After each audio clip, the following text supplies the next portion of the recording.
କିଛି ନୂଆ ଶିଖିବା, କିଛି ନୂଆ ଜାଣିବା, କିନ୍ତୁ ବୁଝିବା, ପଢିବା ଏବଂ ପ୍ରୟୋଗ କରିବା ସେଇଟା ହେଉଛି ଓଡ଼ିଆ ପାଠଶାଳାର ପ୍ରଚେଷ୍ଟା। ଆପଣମାନଙ୍କୁ ସମସ୍ତଙ୍କୁ ସ୍ୱାଗତ ଓଡ଼ିଆ ପାଠଶାଳାକୁ। ଚାଲନ୍ତୁ ଆଜିର ଭିଡିଓରେ କଥା ହେବା ମେଲାନିନ୍ ବିଷୟରେ। ମେଲାନିନ୍ ହେଉଛି ମାନବ ଶରୀରରେ ମିଳୁଥିବା ଏକ ପ୍ରାକୃତିକ ରଞ୍ଜକ, ଯାହା ଚର୍ମ ଏବଂ କେଶ ଏବଂ ଆଖିକୁ ରଙ୍ଗ ଦିଏ। ଏହା ମେଲାନୋସାଇଟ୍ସ ନାମକ ବିଶେଷ କୋଷ ଦ୍ୱାରା ଉତ୍ପାଦିତ ହୁଏ, ଯାହା ଚର୍ମର ବାହାର ସ୍ତର, ଯାହା ଏପିଡର୍ମିସ୍ ଭାବରେ ଜଣାଶୁଣା, ତାହା ମଧ୍ୟରେ ଆଚ୍ଛାଦିତ। ଜଣେ ବ୍ୟକ୍ତିଙ୍କ ଶରୀରରେ ଉପସ୍ଥିତ ମେଲାନିନ୍ର ପରିମାଣ ଏବଂ ପ୍ରକାର ସେମାନଙ୍କର ଚର୍ମର ସ୍ୱର ଏବଂ କେଶର ରଙ୍ଗ ନିର୍ଣ୍ଣୟ କରେ। ମେଲାନିନ୍ର ସବୁଠାରୁ ଗୁରୁତ୍ୱପୂର୍ଣ୍ଣ କାର୍ଯ୍ୟ ମଧ୍ୟରୁ ଗୋଟିଏ ହେଉଛି ସୁରକ୍ଷା। ମେଲାନିନ୍ ସୂର୍ଯ୍ୟର ଅଲ୍ଟ୍ରାଭାୟୋଲେଟ୍ କିରଣର କ୍ଷତିକାରକ ପ୍ରଭାବରୁ ଚର୍ମକୁ ରକ୍ଷା କରିବାରେ ସାହାଯ୍ୟ କରେ। ଯେତେବେଳେ ଆମର ଚର୍ମ ସୂର୍ଯ୍ୟକିରଣର ସମ୍ମୁଖକୁ ଯାଏ, ମେଲାନିନ୍ ଅଧିକ ମେଲାନିନ୍ ଉତ୍ପାଦନ କରେ, ଯାହା ଚର୍ମକୁ କଳା କିମ୍ବା କଳା କରିଦିଏ। ଏହି ବର୍ଦ୍ଧିତ ମେଲାନିନ୍ ୟୁଭି ବିକିରଣ ଶୋଷଣ କରି ଏବଂ ଚର୍ମକୋଷ ଏବଂ ଡିଏନ୍ଏର କ୍ଷତି ହ୍ରାସ କରି ଏକ ପ୍ରାକୃତିକ ଢାଲ ଭାବରେ କାର୍ଯ୍ୟ କରେ। ମେଲାନିନ୍ ଚର୍ମ ସ୍ୱାସ୍ଥ୍ୟ ବଜାୟ ରଖିବାରେ ମଧ୍ୟ ଏକ ଗୁରୁତ୍ୱପୂର୍ଣ୍ଣ ଭୂମିକା ଗ୍ରହଣ କରେ।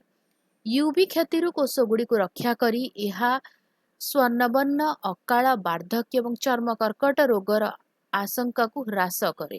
ମେଲାନିନ୍ର ଉଚ୍ଚ ସ୍ତର ଥିବା ଲୋକମାନଙ୍କର ସାଧାରଣତଃ ସୂର୍ଯ୍ୟକିରଣ ବିରୁଦ୍ଧରେ ଉତ୍ତମ ପ୍ରାକୃତିକ ସୁରକ୍ଷା ଥାଏ, ଯେତେବେଳେ ନିମ୍ନ ସ୍ତର ଥିବା ଲୋକମାନଙ୍କର ସୂର୍ଯ୍ୟକିରଣ ପ୍ରତି ଅଧିକ ସମ୍ବେଦନଶୀଳ ହୋଇପାରେ ଏବଂ ସେମାନଙ୍କୁ ଅତିରିକ୍ତ ଯତ୍ନ ଆବଶ୍ୟକ ହୋଇପାରେ। ଚର୍ମ ବ୍ୟତୀତ ମେଲାନିନ୍ ଆଖି ଏବଂ କେଶର ରଙ୍ଗ ପାଇଁ ଗୁରୁତ୍ୱପୂର୍ଣ୍ଣ। ଆଖିରେ ମେଲାନିନ୍ ରେଟିନାକୁ ସୁରକ୍ଷା ଦେବାରେ ସାହାଯ୍ୟ କରେ ଏବଂ ଆଖିର ରଙ୍ଗକୁ ପ୍ରଭାବିତ କରେ। କେଶରେ ମେଲାନିନ୍ କେଶ କଳା, ମାଟିଆ, ସୁନେଲି କିମ୍ବା ଲାଲ କି ନାହିଁ ତାହା ନିର୍ଣ୍ଣୟ କରେ।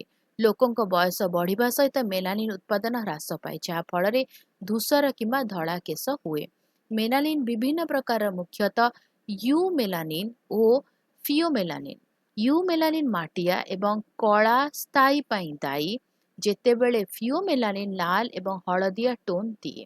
ଏହି ପ୍ରକାର ମିଶ୍ରଣ ସାରା ବିଶ୍ୱରେ ଦେଖାଯାଉଥିବା ବିଭିନ୍ନ ପ୍ରକାର ମାନବଙ୍କ ରଙ୍ଗ ସୃଷ୍ଟି କରେ।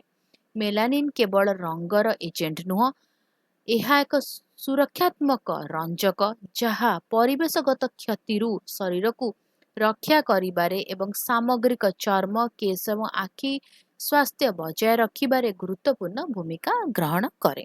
ଭିଡ଼ିଓଟି କେମିତି ଲାଗିଲା ମୋତେ କମେଣ୍ଟ କରିକି ଜଣାଇବ। ଯଦି କିଛି କ୍ୱେଶ୍ଚିନ୍ସ ଅଛି, ଡାଉଟ୍ ଅଛି, କମେଣ୍ଟରେ ଲେଖିଦେବ, ଆନ୍ସର କରିବ। ଆଉ ଯଦି ଭଲ ଲାଗିଲା ତ ଜାଣିଛ, ଭିଡ଼ିଓ ଟିକେ ଲାଇକ୍ କରିଦେବ, ଭିଡ଼ିଓକୁ ସହିତ ସେୟାର କର, ଚ୍ୟାନେଲକୁ ସବସ୍କ୍ରାଇବ୍ କରି ବେଲ୍ ଆଇକନ୍ ପ୍ରେସ୍ କରି ଅଲ୍ ନୋଟିଫିକେସନକୁ ଅନ୍ ରଖିଥାଅ। ତାହେଲେ ରହୁଛି, ଦେଖା ହେବା ଆଗାମୀ ଭିଡ଼ିଓରେ। ଭଲରେ ରୁହ, ସୁସ୍ଥରେ ରୁହ, ମୋତେ ଅନୁମତି ଦିଅ।